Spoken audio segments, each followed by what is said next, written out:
So Nike, started by Phil Knight, who used to sell shoes. Have you ever seen Kill Bill? Those shoes that she wears, they're called Tigers. This guy, Phil Knight, went to Japan, met this guy, and started selling his shoes in America under a name called Blue Ribbon. But he does really good at selling the shoes. He's going to track fields after track fields, just trying to get it in like athletes. He's just trying to get it on athletes' feet, going to tracks, and he's just popping out like shoes out of his trunk, just trying to get people to buy them. Or, his main marketing tactic was to get champions to wear his stuff. They're always trying to associate with a champion. Like, they don't go for influencers, they go for champion athlete. That's Nike's marketing. So, that's genius. I love it. I would love to do something like that too. It's expensive nowadays, now that people know how to do that. Go back to Nike. That little check mark, that's a wing. I always thought it was a check mark, but it's a wing. And I heard many stories of how this came about, but let me tell you a little bit of history on where that wing comes from. So if you look up the word in Japanese, the word wing, literally that symbol is part of the word wing. Let's go back a little bit. So that's Japan. Athena, do you guys know Athena? She did a lot of things in Greek mythology. But one of the things that she would do when she was at races, at the Olympics, and Athena was there was a term called Nike, and that was the aura that she would bring, and it would help athletes win. You can kind of see that replicated today in today's culture with cheerleaders, and it's kind of cool.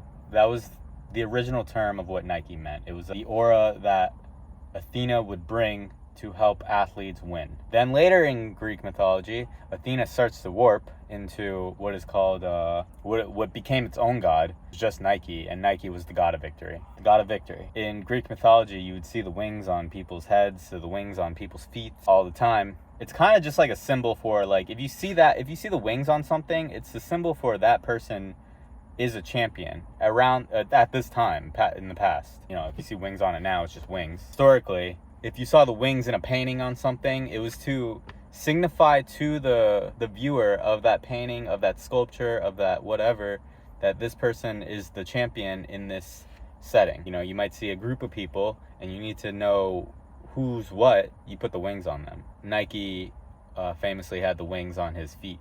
Pretty interesting that it crosses between all the way in Greek mythology, and it reflects so deeply that it's literally the symbol in the word wing in Japanese. It's crazy. And then now people wear it on their shoes. They don't even know. I don't even know if I have a Nike in here. I have Nike boots. I don't know if you can see that. Yeah, that little check, it's a wing. It's actually backwards. I'll put up a picture on the screen so you can better see it. Ew, dude, I just dropped sand all over. Look, this is why I run in boots. They're waterproof. You don't have to buy waterproof running shoes. You can buy, these are also lighter than running shoes. Like, this is lighter than an Air Force One. Way lighter than Air Force. So there's that cool, insane collaboration. Somehow, the history's not full, but there's some sort of connection between Japanese and Greek mythology with the word wing and maybe Nike. I don't know much about Japanese. I know a little bit of Japanese language, but I don't know the word. I don't know how to speak full sentences and stuff like that. I just know like certain terms like gohan and dis. I love how in Japanese language there's no pronouns. Everyone is dis. I was learning Japanese and Spanish at the same time, and everything in Spanish is a pronoun. Everything in Spanish is a pronoun. Everything starts with a pronoun. Like, it could be a thing, and there's a he or a she in front of it. And then in Japanese, there's none of that. It's just assumed. You just say the person's name. They have words for boy and girl, but you just don't use that in plain language. You just address name, which seems complicated because, like, are you just I don't know how to address someone I don't know. I guess that's good, because then you have to figure out their name immediately. That is pretty good, actually. Anyway, going back to it. So there's these two. So Nike in Japan, or the wing in Japan, has the Nike logo in the word. In Greek mythology, the word Nike is the aura that Athena would bring to help athletes win.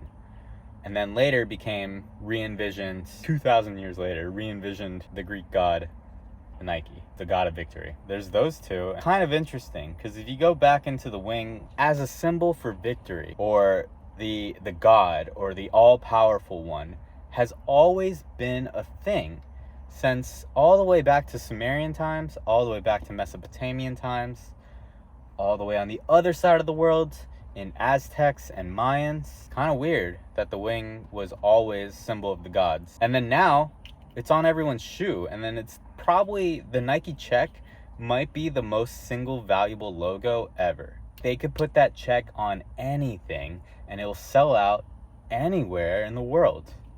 Crazy. Part of me thinks that wing is just ingrained in like our evolutionary memory. It could be in our genetic memory. Like that wing symbol is godlike in our genetic memory, I think. I know that sounds so crazy and bizarre, but it's always been a symbol, no matter who or what is using it. Always been a symbol. Like the military uses it. The chevron is a wing. The military uses it. Sometimes I wonder, Nike, why was it a wing? Sometimes I wonder, like, why Nike, and then why wing? And then it's kind of interesting, because if you listen to some stories, it seems like the people at Nike, Phil Knight and all of them, did not know about this thing. But I don't find that to be true. Phil Knight traveled a lot and very educated, very fond of some of the stuff he saw in Greek mythology. I remember in the book Shoe Dog, Phil was talking about how when he went to Greece and he visited the Athena Nike temple, said he could see there's a statue of Athena tying her shoelaces before a race, or adjusting I think the term actually was Athena was adjusting the strap on her sandals before a race, or something like that. Can be seen something like that. Can be seen adjusting the strap on her. So I think that struck him deeply, and I think some of the stuff in Japan struck him deeply. And it's kind of interesting, because why was he gravitated to both those places that both use Nike and the wing in separate, unrelated ways, but still related? Like, it's unrelated ways, but still connected. That connection baffles me. And the fact that Nike's so successful today makes me wonder, like, is it because they use a wing as a symbol? Like, is that like something that triggers our brain to be something by that? Or is it that is godlike, that is premium, that is godlike, that is premium? Is there something with the wing that is just triggering our genetic memory? Specifically a symbol of a wing.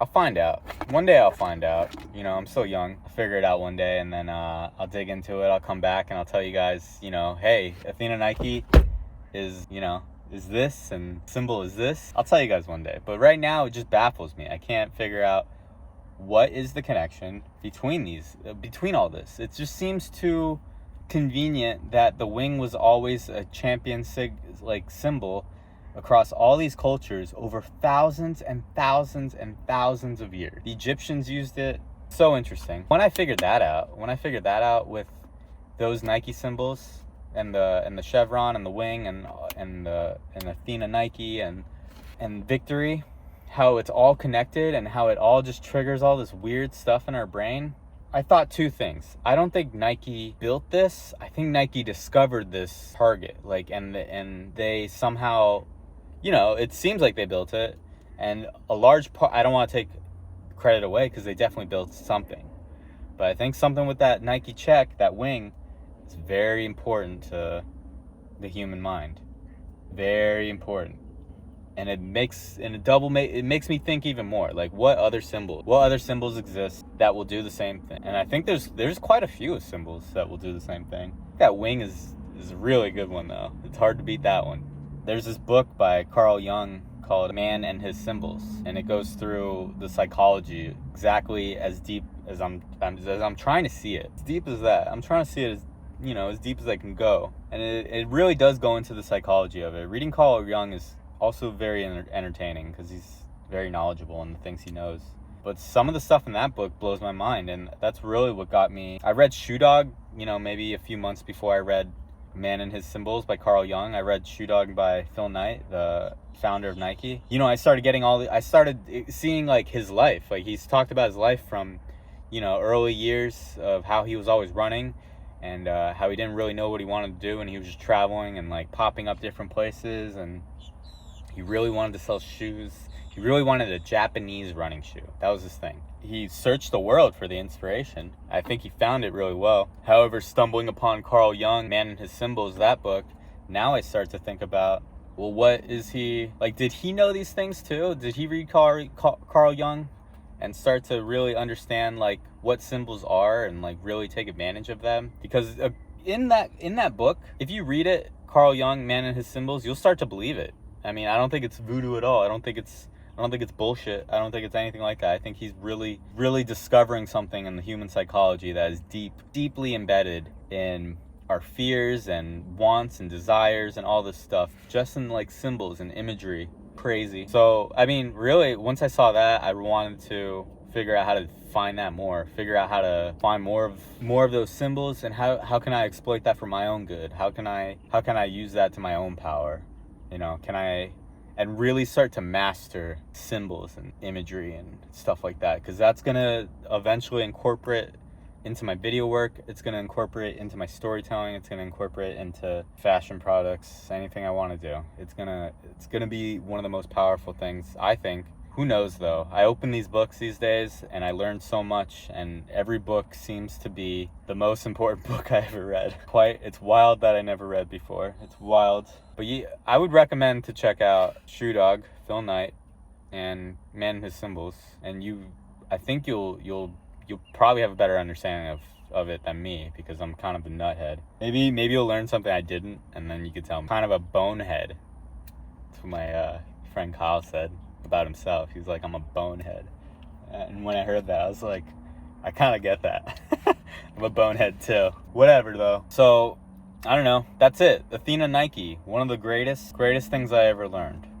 You know, ever since I learned that too, like when I think about like the kind of wife I want, she has to have, you know, that Nike ability, that spark. I don't know what that is, but I have seen it before. Like there are some women that you'll be around, and that's so interesting. There used to be a word for it, and it's called Nike. How a woman would have Nike back in Greek times, and that just meant that you were more likely to win at whatever you were doing. That's cool. That's so fucking cool. You need a woman like that. Remember to drink your water. Andrew Huberman said not to chug water because it expands too fast in the blood, and then it triggers the body to expel water.